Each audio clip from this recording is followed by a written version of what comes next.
Good morning sa mga friends at followers ko. Nandito ako sa mga bagong tanim na dragon fruit ko early last year. So namumunga na po ngayon. At marami na siyang buko at halaman. At wait na lang tayo for 2 months. At magkakaroon na tayo ng mga marami na rin bulaklak katulad ganito.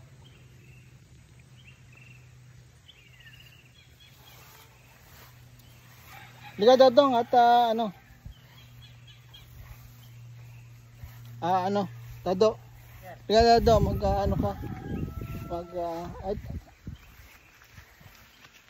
bumati ka sa mga followers ko. Good morning. Ako ang dragon fruit ng naik Dragon fruit ng naik. So ito, marami na kaming bulaklak. Ready for harvest na. At nagumpisa na rin ito ng umulan dito sa naik last week. So nagpapalit na siya ng from summer to tag-ulan. So ito po.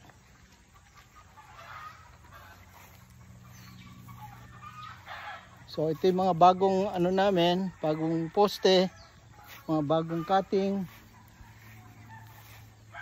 So aabot na ito ng dito pa lang more than 700 na ito . So abot na ng doon mga 800. So abot na ng 1.5 yung ating dragon fruit na poste. So yan po yung ating dito sa area 1. Mga bagong sibol na bagong sibol na dragon fruit na in 1 month makaka-harvest na tayo. Mga ibang sa indang nakapag-harvest na . So ito yung para sa atin dito sa ito yung para sa atin dito sa area 1. So yan po yung ating report. Ito may konting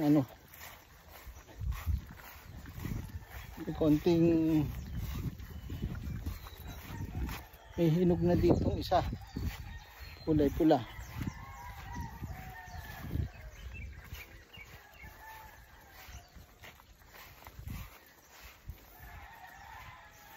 So ito yung hinog na dito at maganda siya at walang mga langgam na kumakagat. Ito yung mga ibang ready for harvest. Ito na po ang area 1 natin. Marami nang for harvest sa ating area 1. So yan po yung ating report ngayon. Ngayon po ay Sabado, May 3, 2025. Maraming salamat po.